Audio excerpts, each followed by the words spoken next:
இன்னைக்கு நம்ம captain America பிரேவிங் new world படத்தோட ஹிடன் டீடைல்ஸ் ஈஸ்டர் எக்ஸை பத்தி தான் மொத்தமா டிஸ்கஸ் பண்ண போறோம். இந்த படத்தோட ஃபுல் ரிவ்யூ நம்ம சேனல்ல ஆல்ரெடி அப்லோட் பண்ணிட்டோம். பார்க்காதவங்க ப்ளீஸ் போய் செக் பண்ணி பாருங்க. அப்படியே நம்ம சேனலுக்கு சப்ஸ்கிரைப் தட்டி விட்டுங்க. வீடியோவை கிக் ஆஃப் பண்ணிடலாம். இந்த படம் மற்ற மார்வல் படங்களை விட கொஞ்சம் டிஃப்ரெண்டா ஏகப்பட்ட ஆக்ஷன் சீக்வன்ஸ்லாம் நிறைஞ்சு செம சூப்பராகவே இருந்துச்சு. இந்த படத்துல வரக்கூடிய ஃபைட் சீக்வன்ஸுக்காகவும் படத்தோட கிளைமேக்ஸ் ரெண்டுகளுக்கு ஃபைட் சீக்வன்ஸுக்காக மட்டும் நீங்க இந்த படத்தை கண்டிப்பா மிஸ் பண்ணிடாம பார்க்கலாம். ஒரு ஒர்த்து வாட்ச் மூவின்னு கூட சொல்லுவேன். ஆக்ஷன் சீக்வன்ஸ்லாம் சும்மா பஞ்சமே இல்லை, எல்லாமே பட்டாசா இருந்துச்சு. ஆனா இந்த படத்துல இன்னொரு மிகப்பெரிய மைனஸ்னா நம்ம ஃபியூச்சர்ல நடக்க போற மல்டிவர்ஸ் ஆகவ நோக்கி போயிட்டு இருக்கும்போது திடீர்னு இப்படி மார்வல் சேர்ந்து ஒரு சோலோ மூவி வரும்னு எதிர்பார்க்கல. எனிவேஸ் பாக்குறவங்க ரசிக்கும்படியா இது சூப்பராகவே பண்ணியிருந்தாங்க. ஃபேண்டாஸ்டிக் 4 படத்துக்கான அஃபிஷியல் ட்ரைலர் எடுத்து பாத்தீங்கன்னா அதுல மல்டிவர்ஸ் பிரிட்ஜ் எல்லாம் காட்டி அடுத்து நம்ம மல்டிவர்ஸ் அதுக்கப்புறம் மல்டிவர்ஸ் ஆகவ நோக்கி போக போறோம் அப்படின்னு இருக்கிற சமயத்துல திடீர்னு இப்படி சோலோ மூவி வரும்போது அடுத்து வரப்போற மிகப்பெரிய ப்ராஜெக்டா இருக்கிற சீக்ரெட் வார்ஸ் டூம்ஸ்டே இது மாதிரியான படங்கள் வரப்போகுது அப்படின்றதுக்கு லீடப் எங்க அப்படின்னு கேட்கிற மாதிரி தான் இருக்கு. நானே இந்த படத்துல மல்டிவர்ஸுக்காக ஏதாவது லீடப்பா கொடுத்துருப்பாங்கன்னு தான் எதிர்பார்த்த அளவுக்கு இல்லைனாலும் லைட்டா அங்கங்க ஹிடன் டீடைல்ஸ் ஈஸ்டர் எக்ஸ் மாதிரி கொடுத்திருந்தாங்க. அது என்ன ஏதுன்றத பத்தி மொத்தமா டிஸ்கஸ் பண்ணிடுவோமா? அந்த வகையில நம்ம ஃபர்ஸ்ட் பார்க்க போறது மிஸ்டர் ப்ளூ. தி இன்கிரெடிபிள் ஹல்க்ல ப்ரூஸ் பேனர் மிஸ்டர் ப்ளூ அப்படின்ற ஒரு சயின்டிஸ்டை சந்திச்சிருப்பாரு. அவர் காமா ரேடியேஷனை எப்படி கரெக்டா பயன்படுத்துறது அப்படின்னு ப்ரூஸ் பேனருக்கும் இவருக்கும் ஏகப்பட்ட வித்தியாசங்கள் இருக்குது நமக்கே தெரியும். கேப்டன் அமெரிக்கா பிரேவ் நியூ வேர்ல்டுல படத்துல காட்டப்பட்ட லீடர் 1959ல மிஸ்டர் ப்ளூ ஒரு சாங்கை கேட்டு அவரோட பிரெயின் ட்ரிகர் ஆகி இந்த மாதிரி ஒரு நிலைமைக்கு மாத்தப்பட்டுறாரு. 2001 காமிக் புக்கோட கதைப்படி பெட்டி ரோஸால முதல்ல பயன்படுத்தப்பட்ட ஒரு கேரக்டரா இந்த கேரக்டர் இருந்துச்சு. அதுக்கப்புறம் இந்த படத்துல காட்டப்பட்ட அடமாண்டியம் அதோட இந்த படத்துல காட்டப்பட்ட செலஸ்டியல் ஐஸ்லாண்ட் 2001ல செலஸ்டியல் கிட்ட இருந்து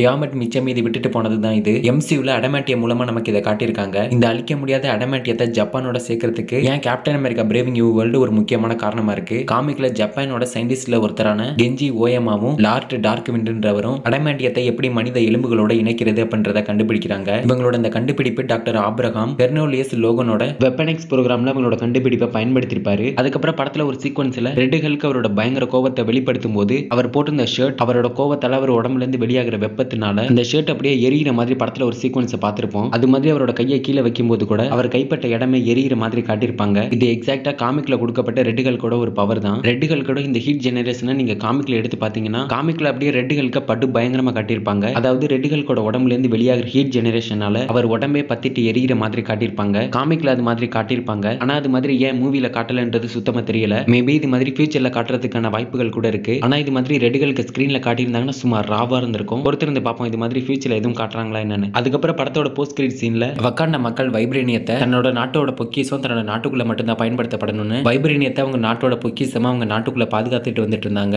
ஆனா அதுக்கப்புறம் அடமாண்டியத்தை அந்த படத்துல எல்லாரும் சரிசமமா அடமாண்டியத்தை பயன்படுத்திக்கணும்னு ராஸ் ஆர்டர் பாஸ் பண்றதோட அந்த படத்தை முடிச்சிருப்பாங்க. அடமாண்டியம் எப்படி உல்வரின் உடம்புக்குள்ள அவர் எலும்போட சேர்ந்து மறைக்கப்பட்டிருக்கோ இது மாதிரி அவங்களுக்கு கிடைச்சிருக்க அடமாண்டியத்தை வச்சு வேற ஏதாவது அவங்க புதுசா உருவாக்குற மாதிரி போஸ்ட் கிரெடிட் சீன்ல காட்டப்படலனா கூட அவங்களுக்கு கிடைச்சிருக்க அடமாண்டியத்தை வச்சு என்னதான் பண்ண போறாங்க அப்படின்ற ஒரு கேள்வி வரதான் செய்யுது. இதுக்கான தெளிவான விளக்கத்தை அவங்க படத்துல எங்கேயுமே சொல்லணும்னாலும் கண்டிப்பா அடமாண்டியத்தை வச்சு இவங்க ஏதாவது பெருசா பண்ணி தான் ஆகணும். அப்படி அடமாண்டியத்தை வச்சு என்னதான் பண்ண போறாங்க அப்படின்றத நம்ம பொறுத்திருந்து தான் பார்க்கணும். அதுக்கப்புறம் இந்த படத்துல லீடரை காட்டியிருப்பாங்க. ஒரு சீக்வன்ஸ்ல சாம் வில்சன் லீடரை மீட் பண்ணும்போது அப்போ லீடர் சாம் கிட்ட அது வந்துட்டு இருக்கு, நான் அதை பார்த்திருக்கேன். இந்த உலகத்தை காப்பாத்துற சூப்பர் ஹீரோஸ் எல்லாரும் நீங்க மட்டும் தான் நினைக்கிறீங்களா? அது மட்டும் இல்லாம இந்த உலகம் மாதிரி ஒரு உலகம் தான் இருக்கும்னு நீங்க நினைக்கிறீங்களா? இந்த இடத்த மத்தவங்க கிட்ட இருந்து பாதுகாக்கிற கடமை உங்களுக்கு இருக்கும்போது அதை மீறி இங்க என்னதான் நடக்க போகுது அப்படின்றத பார்ப்போம் அப்படின்னு லீடர் படத்துல ஒரு சீக்வன்ஸ்ல சாம் வில்சன் கிட்ட சொல்லுவாரு. லீடர் சாம் கிட்ட அவங்க வந்துட்டு இருக்காங்கன்னு சொல்லும்போது அவங்க யார் வந்துட்டு இருக்காது, அவங்க எதுக்காக வந்துட்டு இருக்காங்க அப்படின்றத லீடர் தெளிவா சொல்லாததுனால இது வரப்போற டூம்ஸ்டேக்காக ஒரு பிளாட் ஹோலா இருக்குமோ? மேபி இருக்கலாம். அதுக்கப்புறம் படத்தோட எண்டிங்ல அடிபட்டு ஹாஸ்பிட்டல்ல இருந்த டோராஸை சாம் வில்சன் சந்திச்சு அவர்கிட்ட ஒரு புது டீமா அவெஞ்சர்ஸ் டீமா ஒன்னு சேர்க்க போறதா சாம் வில்சன் அவர்கிட்ட சொல்லுவாரு. அவெஞ்சர்ஸ் டூம்ஸ்டேக்கு முன்னாடி இப்படி ஒரு டீம் ரெடி ஆகணும்னு நம்ம எதிர்பார்த்ததுதான். டாக்டர் டூம் எதிர்த்து கேப்டன் அமெரிக்கா ஒரு டீம் ரெடி பண்ண போறாருன்றதுக்கு இது ஒரு அடித்தளமா இருக்கும். யார் யார் அவரோட டீம்ல சேர்க்க போறாருன்றது தெரியல. எம்சியூட பழைய சூப்பர் ஹீரோஸும் மல்டிவர்ஸ் ஆகல வரப்போற சில முக்கியமான சூப்பர் ஹீரோஸும் ஒன்னா சேர்ந்த ஒரு சூப்பர் ஹீரோஸ் டீமா இருக்கும்னு நினைக்கிறேன். இந்த படத்துல கேமியோஸும் அவ்வளவா இருந்திருக்காது. வேர்ல்டு வார்களுக்கு வரப்போகுதுன்றது இந்த படத்துல எங்கேயுமே கூறப்படலனாலும் நம்ம பழைய இன்கிரெடிபிள்களுக்கு இந்த படத்துல டீஸ் பண்ணது சூப்பராகவே இருந்துச்சு. எனிவேஸ் இன்னைக்கு நம்ம பார்த்தா இந்த படத்துல காட்டப்பட்ட ஹிடன் டீடைல்ஸ் ஈஸ்டர் எக்ஸை தவிர்த்து நீங்க என்னெல்லாம் இந்த படத்துல ஹிடன் டீடைல்ஸ் ஈஸ்டர் எக்ஸை கண்டுபிடிச்சீங்க அப்படின்றத கமெண்ட்ல சொல்லிட்டு அப்படியே நம்ம சேனலுக்கு சப்ஸ்கிரைப் தட்டி விட்டுருங்க. அடுத்த வீடியோல பார்க்கலாம்.